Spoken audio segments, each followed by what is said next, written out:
On the next panel, we're actually going to be making a focus specifically on the opportunities in Saudi Arabia, both in the traditional mineral space, but also in the energy transition element. So I remind also that this day is actually sponsored by the Future Minerals Forum in Riyadh, and I strongly encourage you to come to Riyadh in January, where you'll probably see all the investors and mining companies of great importance in next few years. To join me for this panel, I'd like to have a very impressive panel, both from Saudi specialists and also the CEOs of key mining companies involved in Saudi Arabia. I'd like to call on the stage specifically Abdulrahman Al-Balushi, who is in charge of mining strategy at the Ministry of Mining Industry in Riyadh. I also would like to call Faisal Alrabeh, Vice President of the Saudi National Institute Development and Logistic Program, NIDLP. And then, obviously, a few key CEOs. Roy Harvey is already there for Alcoa. Please, Mark Bristow, if you can actually join us again from CEO from Barrick. Robert Wilt, CEO of Ma'aden. And finally, Michael Naylor, Chief Executive Officer of EV Metals Group, whom you had the pleasure to listen to already yesterday. Thank you, sir, for taking a seat if you can. There should be enough seats. And as you can tell, they're all very good friends. So very briefly, maybe, I mean, I have the pleasure of knowing Saudi Arabia quite well and knowing the potential of the jurisdiction. But turning to you, Abdulrahman, maybe if I can ask you the question of why is Saudi Arabia a right place to invest today, and what is the potential for the country to become a hub for mining in a very close year? Well, thank you for the question, Remi. It's a pleasure to be among these distinguished guests today. First of all, to be honest, every time I'm asked to market Saudi Arabia and mining investments in Saudi Arabia, I feel like I'm marketing soccer to the Americans. They're always too busy with all these other sports, but we'll get them to like soccer at the end of the day. So the question is twofold. First, you get upstream investments. We rewrote our mining code entirely, taking into account human prosperity. We made all geologic information available. We're running a $700 million data acquisition survey for the entire Arabian Shield. And since 2021, we awarded about 400 exploration licenses. We allow 100% foreign ownership, exclusive rights to exploration license holder to turn it into a mining license. And we have what we believe is the lowest and most fiscally competitive fiscal regime in the planet. And we also put together royalty reduction to keep and incentivize industry players to keep the material in country. So 30% reduction for every stage, and that could get all the way to 90%. But more importantly, I think we make sure that we work collaboratively with the private sector. So we keep with the strong push of His Excellency the Vice Minister to always keep our channels open with the private sector and amend our laws, our regulations, and our incentive schemes to make sure it allows for the right investors and the right caliber. And if we move to refining and processing, we're centered in the Middle East. We're centered between three continents: Europe, Asia, and Africa. So we have access to all these emerging markets, India, access to Europe. And not only that we have stable supply of energy at competitive pricing, but also that energy mix is becoming greener and greener. So we're aiming to achieve 50% renewable energy mix and access to hydrogen capacities to make greener and greener metals. So this is why we believe we can play a significant role in refining and processing, building upon our industries of phosphate, steel, and aluminum. You mentioned hydrogen, for example, and the potential of hydrogen in the country. We also know of the very impressive commitment of Saudi Arabia at COP27 recently in Sharm el-Sheikh. How do you see the mineral supply chain in Saudi Arabia playing a role into having Saudi Arabia a real player in the energy transition globally, please? Yeah. I believe Saudi has always played a significant role in the supply of a critical commodity, which is oil. Since the 70s, a very popular theory was peak oil. That meant that oil will be diminishing and there is not enough oil in the early 90s. By the 90s, it was forecasted that there won't be enough oil. And since then, one critical program of the kingdom was the Maintain Potential project.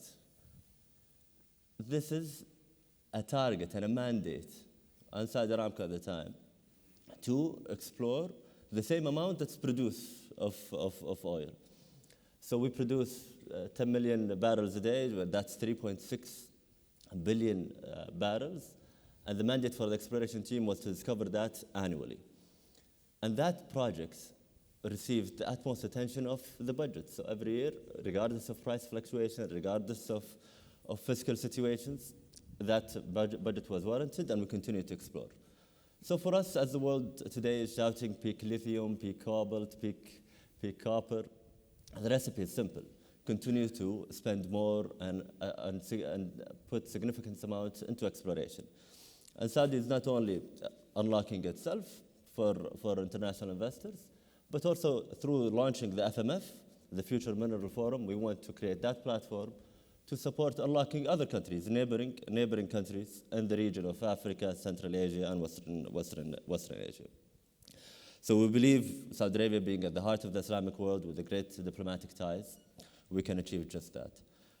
But also Saudi Arabia is putting its investment where our mouth is. So we have an acquisition of Aqua Power. Aqua Power has 50 gigawatt of renewable energy generation around the world. You're talking Turkey, Morocco, Azerbaijan, South Africa, and continuously making our energy mix greener, but also in the region making renewable energy more accessible and cheaper and more sustainable.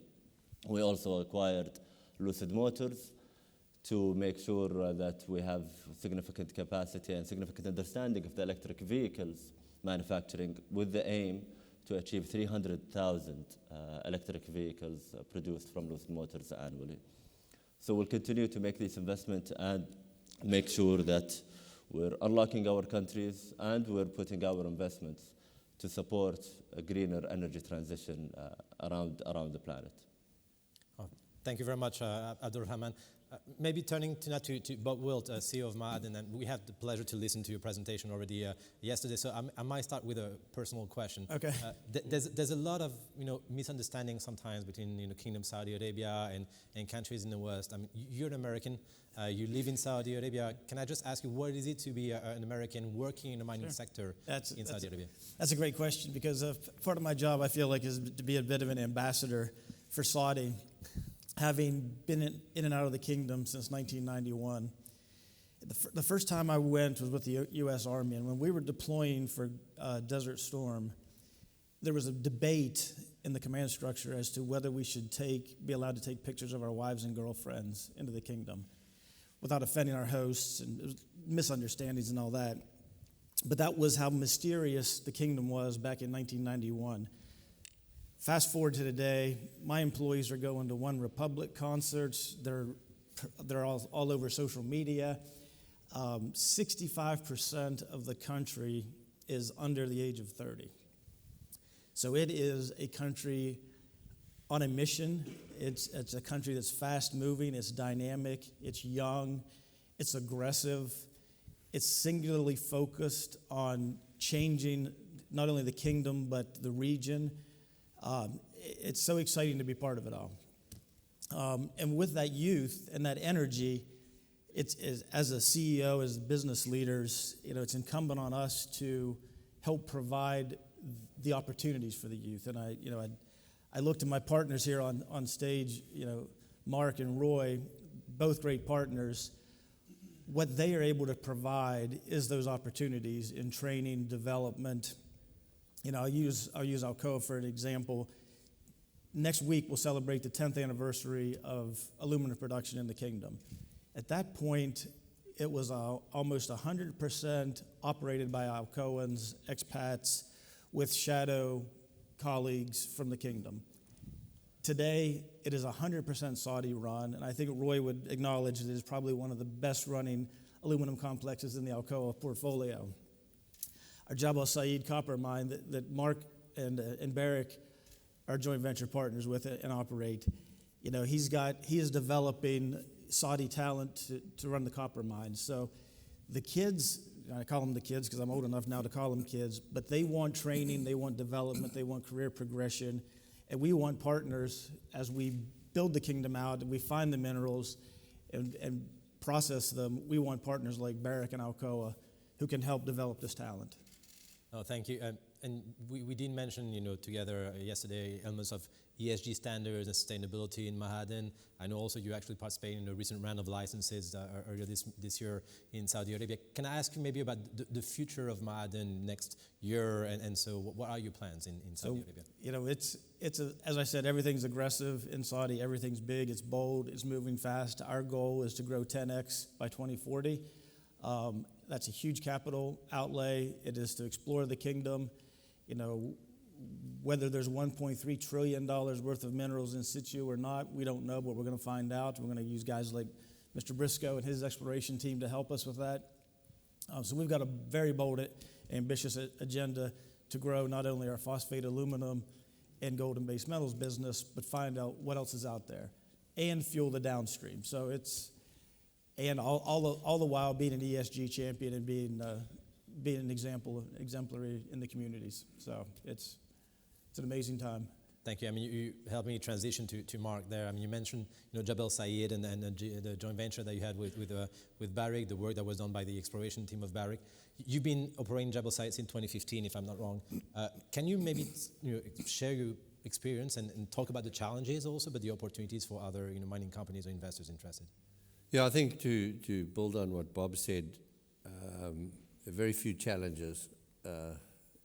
I think in the beginning, 2015, there were many, but today there's opportunities, and the enabling environment is quite refreshing. And we've, in the last 4 years, we've increased the production by 50%, and we still have more than 10 years life, so 1.3 billion pounds of copper reserves, and we've got visibility for further extension, so we're ready. And the exciting thing is, you talked about the tendering process. Again, Ma'aden and Barrick have joined forces to expand that footprint in that region, and I'm super excited about, we can build something really big in the Arabian Shield. And as you know, we're working across the Red Sea and in Egypt, looking at same opportunities. And the point is, just like the Mineral Forum sort of explored a little bit, and back to my point this morning, is that we can have all the ESG we like, but if we don't uplift the countries that are behind the curve in their development, you can't create a future globe that's capable of hosting our future generations properly. And so that part of the world, and my view is that the Tethyan metalliferous belt is, everyone still goes back to Chile, but it's an expensive place, it's high geopolitical risk, and all the copper's deep now. It was shallow. And if you go to the Tethyan belt, there's many different metals, because it's a metalliferous belt. It's not just home to gold and copper, and many of those deposits are right on surface. Mm-hmm. And again, that part of the world, it's a young population. That's my view is that's the energy of the future world, as is the sub-Saharan region of Africa. And in both areas, we've demonstrated you can do business, to the questions that were asked this morning. And everyone has this obsession about risk, but no one looks at opportunity. And I would endorse what Bob says about the stability of that part of the world, and partnering with the Saudi vision of uplifting the Middle Eastern countries within that Tethyan belt, as well as the extensions to that, is really, if you're serious about mining, and all mining is important, because if you want to develop the future generations, you have to have infrastructure. and infrastructure needs mining. So it's an exciting time. As you know, we have now just recently appointed our first Saudi general manager in Jabal Sayid. We've extended our footprint by securing some of the tenders nearby and in partnering with Ma'aden. And again, we've employed our first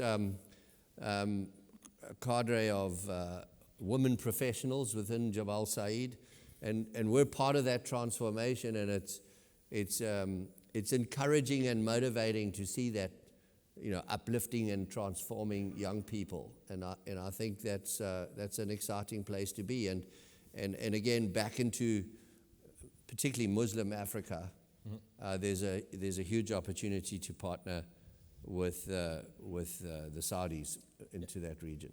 As you mentioned, the potential for transformation, and we're going to be talking about the Vision 2030 and then the impact of the interest of economic diversification thanks to mining as one of the pillars of the economic diversification. There's going to be a series of new rounds for licensing. I think it's 14 over the next year. I heard you already mentioned your interest of expanding with your partnership with Ma'aden. Are you going to be participating in those licensing? And when you mentioned also about the societal change, I think there was a creation of Women Mining Saudi Arabia recently. There's a series of different participation. Can you share the experience of Barrick into this movement of inclusive development and change in the society that Barrick is playing also? Yeah, I think that's a vision that, we miss in parts of the world today, that realization that you have to develop. And I think, the minister once explained to me that if you take all the metals in Saudi Arabia, I think they're equivalent to the revenue of maybe 30 or 60 days of oil. So, but put it in perspective, how do you develop a country? And that's the challenge. And mining brings that development, and I think that realization, that vision by the kingdom is exceptional, and we're part of that, as Bob points out. As miners, we're part of that, and we bring something to the outlying regions of Saudi Arabia, and the tendering process. I think there's some improvements that can be made on that, because tendering is like an oil-driven thing, and it does from time to time have unintended consequences. I think development needs to be the focus, and we shouldn't be apologetic about selecting the best to develop the best assets. What I am, and the other thing that's probably missing is, I think that the Arabian Shield is very underexplored, and it has significant potential to deliver, as we've seen, multiple metals. And then we've got the same geology in Egypt, and so again, which has been significantly underexplored. Both countries very developed on the back of their hydrocarbon endowment. So it's an exciting place. For me, immature exploration destinations are what I seek. And so, it's motivating to be in a place where you have stability and you know what tomorrow brings, and you can take the risk of exploring for big deposits. Thank you, Mark. And as we talk about development and the factor of economic diversification through mining, I'd like to turn to Faisal from the National Industrial Development and Logistics Program. Faisal will talk quite extensively about Vision 2030. Mark mentioned Chile as a jurisdiction where mining is the large sector here. That's quite the opposite. Mining is actually the possibility to diversify the economy and make some change. So can you maybe address this in the Vision 2030 that you represent? Yes, absolutely, Remi. Thank you so much for the question, and thank you, Mines and Money, for organizing this world-class conference. I am extremely honored and privileged to be part of this esteemed panel. First and foremost, we'd like to give credit when credit is due. And that credit goes actually to the UK.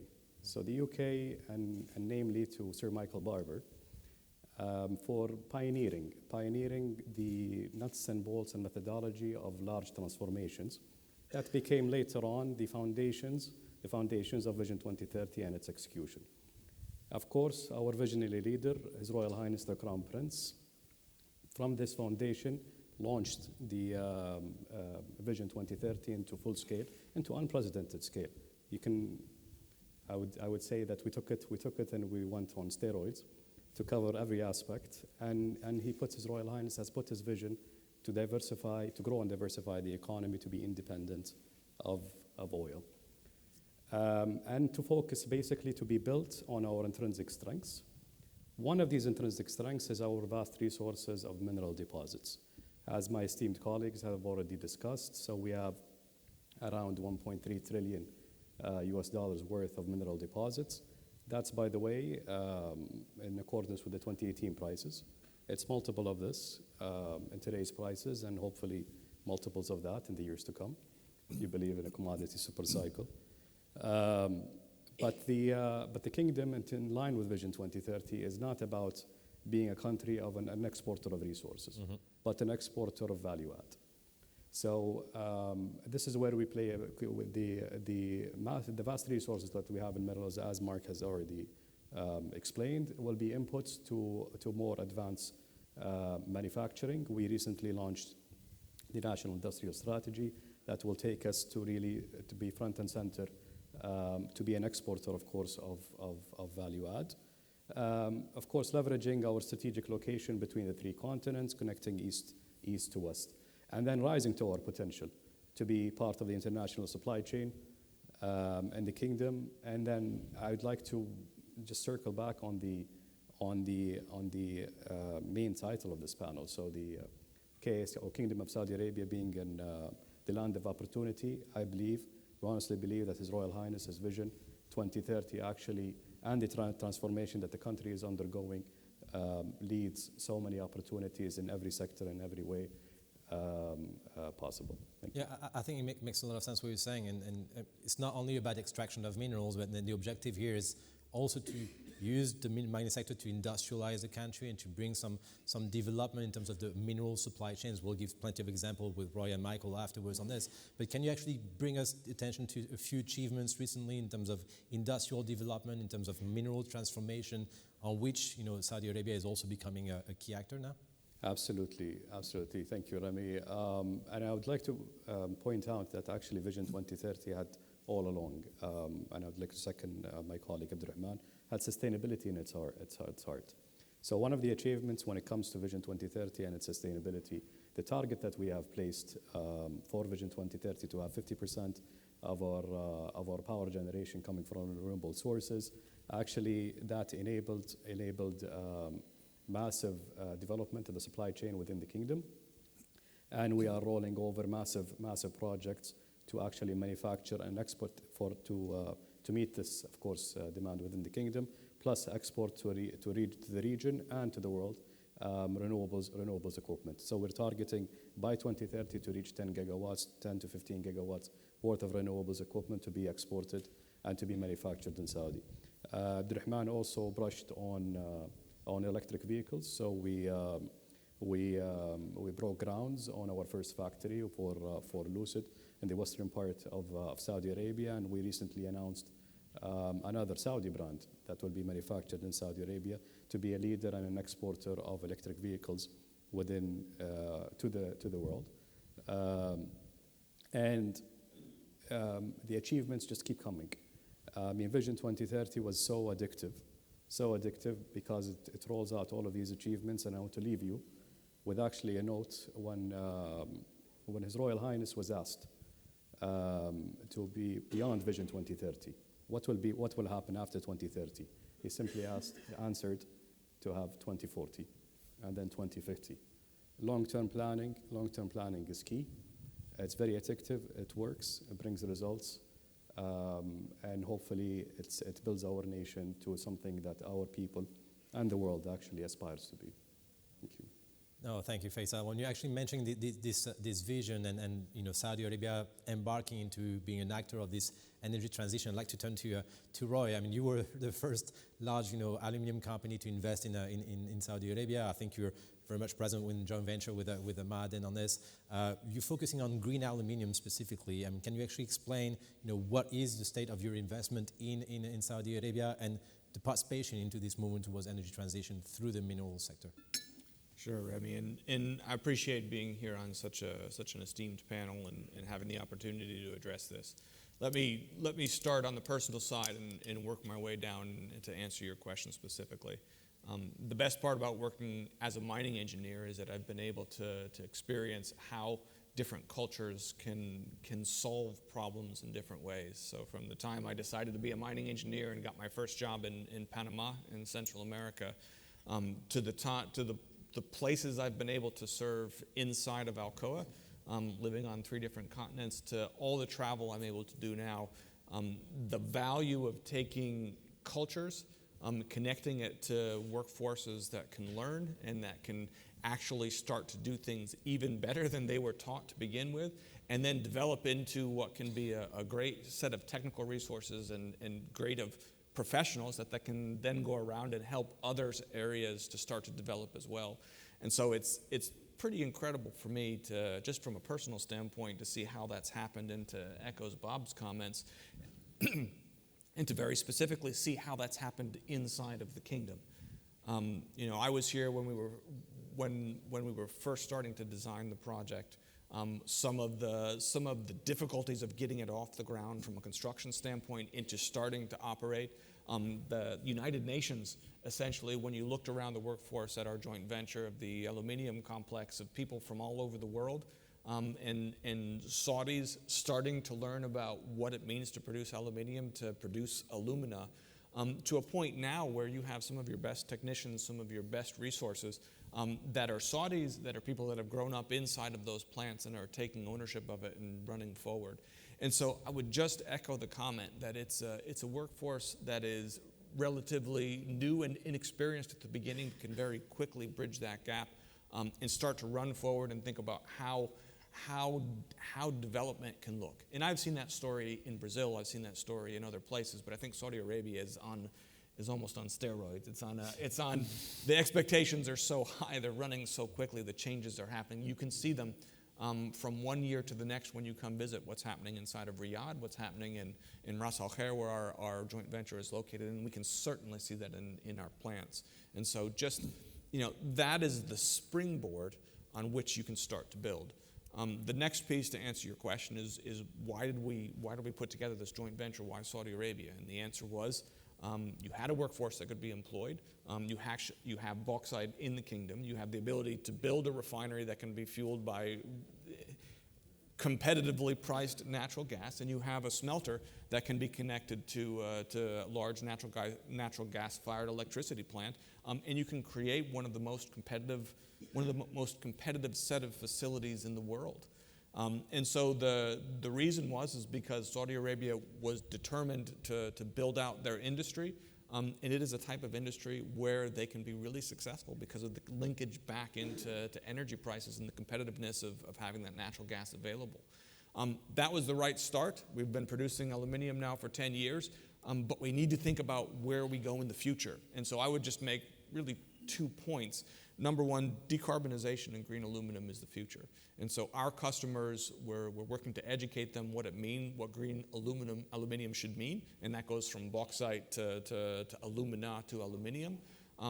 But you need to be moving towards renewable energy. You need to be moving towards ensuring that you have processes that can squeeze carbon out of every piece of that puzzle. And so we start off with a great foundation, specifically in our joint venture in Saudi Arabia, but that's the starting place, and we need to find that transition to renewable power, to making these next steps so that you can actually be producing a portion of or all of your material as green aluminum. And that's a challenge, right? When you have the natural gas and petroleum resources that are best in class in the world and lowest price, how do you move from that paradigm to this new paradigm on renewable energy? And how do you do it competitively? Because in the end, you can't do it and just pay more because it's a commodity, and so you can't have a cost structure that is unsupportable. And so the fact that the kingdom is so decisively making decisions and pushing these programs and so willing to support and nurture these industries gives me a lot of hope that we can make that energy transition, and we can make it one where our shareholders, our stakeholders, our communities in the kingdom can all benefit. The other side of it is building out that downstream. right? And from the beginning of the creation of the joint venture between Ma'aden and Alcoa was the expectation that as you built these upstream pieces of the puzzle, you would build the downstream. And whether that's automotive or consumer electronics or all these different pieces, the expectations and the drive of the kingdom to create, to incentivize, to build these downstreams means that you can build an industry inside of Saudi Arabia. You can have the opportunities to work across the Middle East, and then also have access to the continents around and to the globe. But ensuring that you're driving forward and building those customers on site drives even more advantage to the joint venture as it sits today and to the joint venture that will be there tomorrow. So the faster you can build a downstream, and the quicker that you can drive towards this low and zero carbon future inside of the existing aluminium assets, the better off you're going to be. Maybe a follow-up question on Saudi Arabia as a mineral and transformation hub at the global level. I mean, you are operating from Australia to the US, Africa, Europe, and so on. You see the development of Saudi Arabia. We're going to have plenty of example with Michael of the production of battery metals in Saudi Arabia. What's the place at the global level that Saudi Arabia is about to achieve in terms of being part of this mineral supply chain, transformation supply chain at the global level for the energy transition? Yeah, I see it, and it ties on to my prior answer, but I see it as it started off all a story about energy, right? And that energy was helping to drive development, and it was very clear to me in all the discussions I had with government and in society that the intention was to use that energy as the springboard to development and to growth.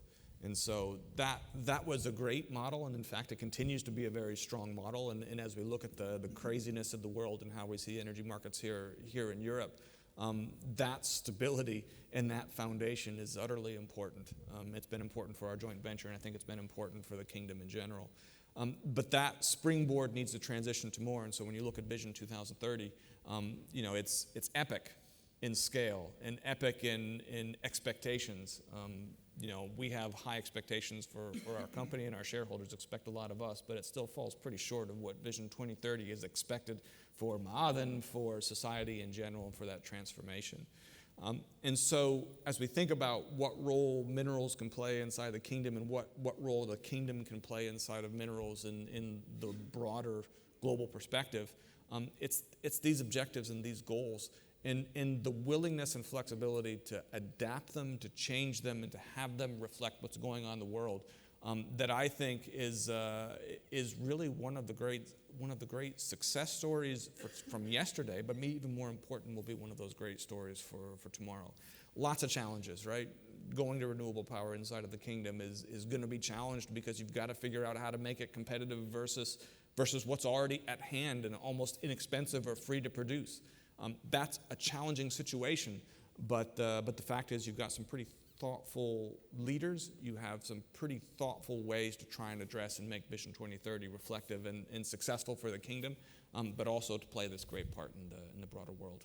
Thank you. Right. Maybe turning to Michael. I mean, we listened to your presentation on EV metals and obviously the great investment that you've done in Saudi Arabia since 2019, if I'm not wrong. When we talk about the place of Saudi Arabia into the global supply chains of transforming minerals towards final products, embarking into the journey of energy transition through the Vision 2030, you are bringing minerals from Australia, transforming them in Saudi Arabia to sell them potentially to Europe or other markets. So you are a textbook example of using the energy incentives and the different possibilities of Saudi Arabia to actually have it as on the global scale. Can you explain your journey? Can you explain the thinking behind it? It's a great question, thank you. Our journey to in the kingdom commenced in 2018.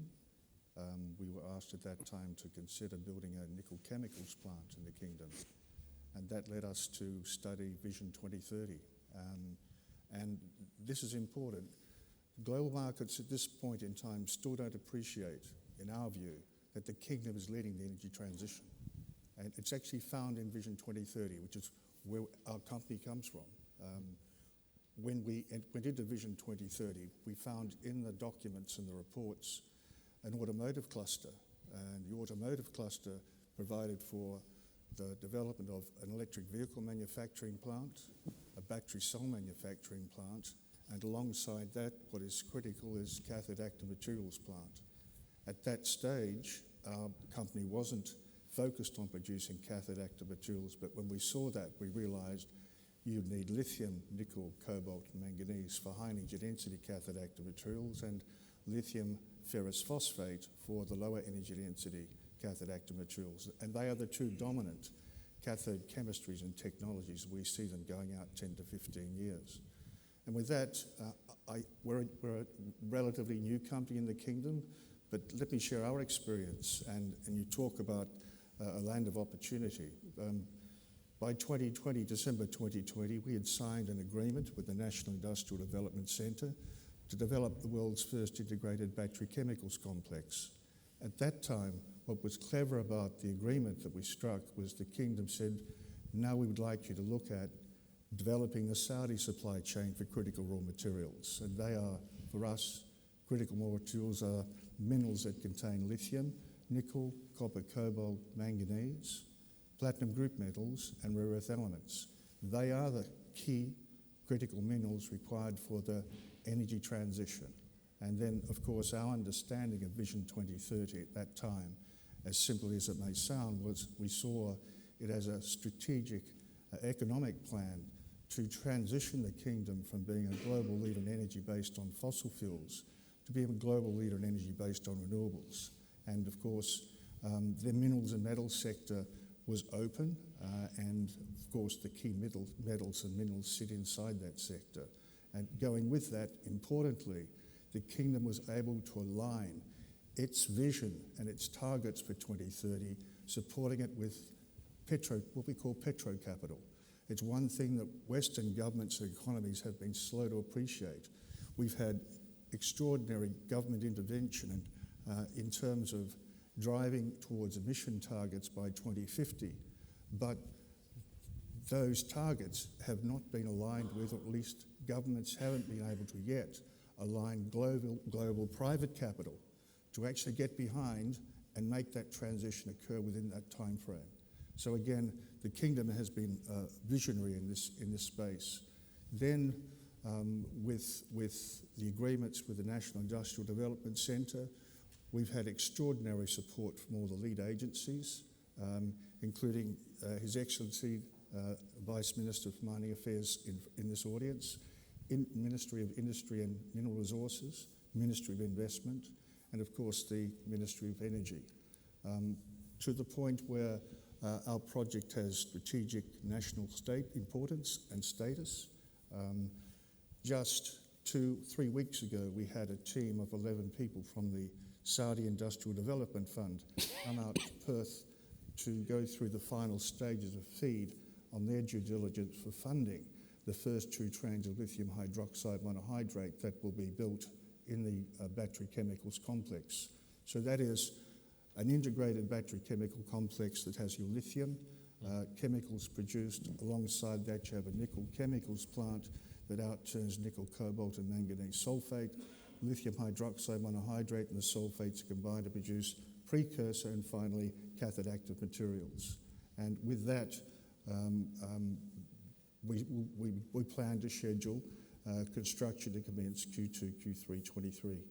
No, that's perfect. I mean, that's an example of downstream opportunity. I'd like you to expand a little more on battery metals and those downstream opportunities and opening to other market. We heard about upstream opportunities with Mark and with Bob on those and exploration opportunities. How do you see Saudi Arabia as a hub towards markets in Europe or others, transforming through industrialization and providing downstream opportunities and investment in those sectors, if you can?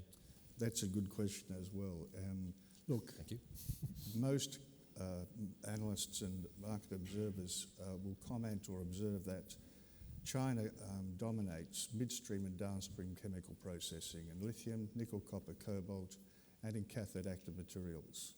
And we have had the good fortune of starting to build the battery chemicals complex, at least planning for it, back in 2019, and bringing the lithium chemicals plant on first. We're looking at future worlds where we have geopolitical alignment and with that resource nationalism and industrial nationalism that requires geopolitical alignment of supply chains. As it turns out, the battery chemicals complex, when it's finished, will be one of the largest battery chemical complexes outside China. Western economies are looking for alternatives for midstream and downstream processing. The battery chemicals complex is designed to be a global midstream hub, bringing to the battery chemical complex critical minerals. Yes, our supply chains will start in Western Australia. We're the largest producer of spodumene, one of the largest producers of nickel and cobalt. But as we move forward, we'll be looking to develop our supply chains out of the kingdom. There's great potential there. The new mining investment law is a great framework, provides security and stability for exploration. Yes, we have applications for 140 exploration licenses, but a very important part of integrating supply chains from upstream, midstream and downstream. Most importantly of all, the battery chemicals complex and support from the agencies we received in the kingdom enabled us earlier this year to approach Johnson Matthey, or at least to sign definitive agreements with Johnson Matthey to buy their global battery materials and technology assets. And they included, importantly, a technology package unique to the world. I mean, leading battery technology and cathode active materials technology that we can take to the kingdom, and we become partners to electric vehicle manufacturers in the development of the cathode active materials they require for the technology platforms for each generation of electric vehicle they have planned. So with that, a good example is the Battery Technology Center in Moosburg, Germany, has developed lithium ferrous phosphate cathode active materials designed specifically for solar and for power. And we see a great potential for developing grid-scale renewable energy storage batteries using that technology, and of course the lithium ferrous phosphate from the kingdom to bring renewable energy storage at grid scale to the kingdom and to industries around that. No, very interesting. You and I had a very long conversation on the geopolitical implication on investment in Saudi Arabia and the importance on energy transition, but I'm going to refrain from asking. If not, there won't be any time for questions from the audience. So I'd like maybe to take the last 10 minutes for anyone that would have questions for our panelists. You'll have the opportunity to ask those questions also at the Future Minerals Forum in January. But if you're not coming to Riyadh in January, that'd be an error because that's the best time to be in Riyadh. Please ask a question right now. I see there's already a question right here. I don't know where Andrew is, maybe for the microphone. I think I saw him running behind, so to get the microphone. But if not, maybe if you can voice it loud.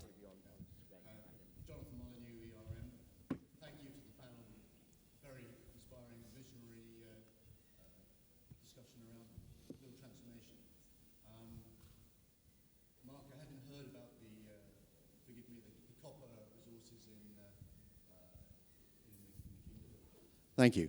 But we hear a lot in these conferences about the demand-supply gap on copper and the criticality for enabling the low-energy transition. And I just wonder, how ready, Roy, when you were speaking earlier, how ready the industry, the aluminium industry is to fill that gap, bridge that gap with green aluminium as an alternative conductor. I think it's a really good point, first of all, because it helps to drive the consumption and demand for aluminium. I think the challenge we have from an aluminium standpoint is that I think it's easy to address added capacity in the world that we live in today. And we've seen China do that over the last decade and a half over and over and over again. It is much harder to address that capacity and to do it with renewables, because in the end it comes back to that same energy transition question about how you transition the kingdom into renewables, but more importantly how you transition the world into renewable power. And so I think part of it will be filled with secondary. You will have more material coming back in, and the beauty of aluminium is that it's infinitely recyclable. And so driving technologies there, and it's a place that Alcoa is looking to find a differentiated way to take the dirtiest of scrap and turn it into the cleanest of aluminium. That starts to bridge that divide. But the other side of it is to make sure that you're developing that next set of facilities and finding those places where you can have access to renewable energy and drive that sort of that virtuous circle together. Because I think and no offense to Mark, I think it can be an attractive option versus copper. I think it also is an attractive option versus steel in a lot of other places when you think about inside of automotive and in a lot of the infrastructure that's being created. So I think it's going to be challenging, to be quite honest, and we talk a lot about that same a long-term focus on the attractiveness of aluminium as a commodity. It's not that easy now, or it's not that hard to build that next smelter, but it will be very hard both to transform a heavily carbon-intensive industry and transform that into one that can be part of that 2050 vision of a decarbonized world. So challenges ahead. I think we have time for at least one more question, if there is. Oh, there's one right there.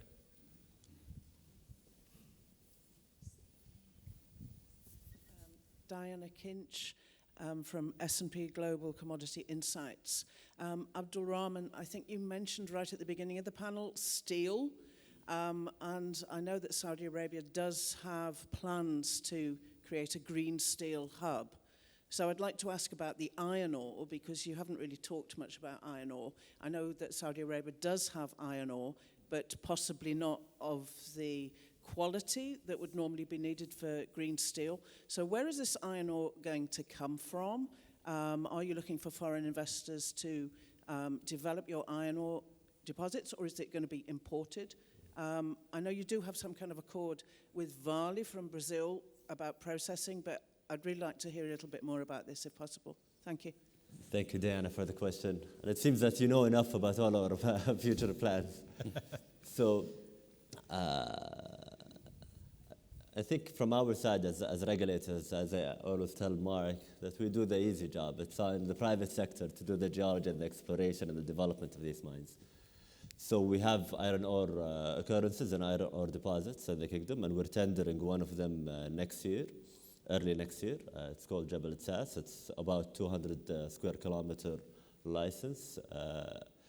Already some geologic information, some drilling, and some geophysics has been done on the site. And we're hoping, it's still an early stage exploration, it's magnetite. But we're hoping that we're going to attract the right interest from iron ore explorers and iron ore developers to continue and explore and take that site into mine development and construction. And the refining and processing, of course, steel is one of our largest imports. So we import a lot of flat products and a lot of rebars as well for infrastructure and for other plants.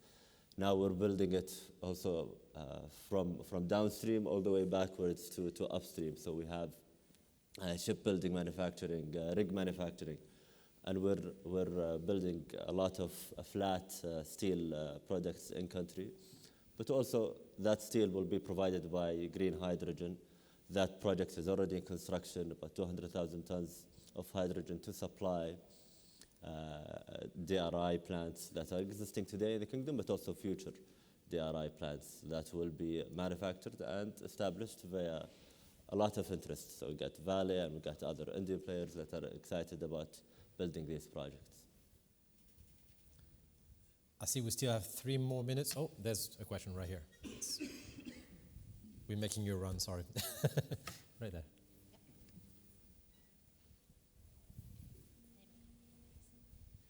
It's Fiona Perrott-Humphrey from Rothschild & Co.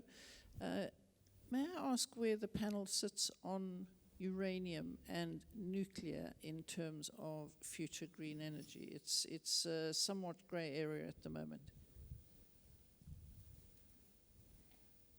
I don't know if Faisal, you want to try this one, or maybe Absolutely.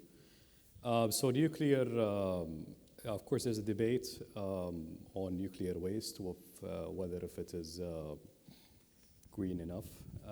But of course, nuclear is an integral part of the energy mix moving forward in the future. We have very promising, of course, deposits of uranium within the kingdom. We are planning to build actually 2 reactors within the kingdom. They're going to amount to around 4 gigawatts, and they are going to be operational beyond 2030. So nuclear, in terms of energy density, it is definitely up there. And thankfully, we are rich in every forms of energy. We are striving to achieve what we call the optimal energy mix for the kingdom. And that will involve, of course, nuclear as well on top of renewables and on top of natural gas, because we're moving away sort of from liquid fuels. And this is in a fashion to completely decarbonize our grid. So yes, all 3 fronts, we have them in the future, we believe, and they will have a future with the recent development. They're making it easier and more ubiquitous. So they're going to play a critical role moving on to the future. And of course, Saudi Arabia will be at the forefront. Thank you. I think we're going to have to wrap here this panel. I mean, you have, as I said, if you come to the Future Minerals Forum in Riyadh, you have plenty of time to talk during 3 or 4 days to a series of panels dedicated to simple different issues on mineral supply chains and the kingdom. So without further ado, I'd like to say shukran jazilan to Faisal and Abdul Rahman. Thank you very much, Mark, Roy, Bob, and Michael for being part of this panel. And please join me in giving a hand of applause to our panelists. Thank you.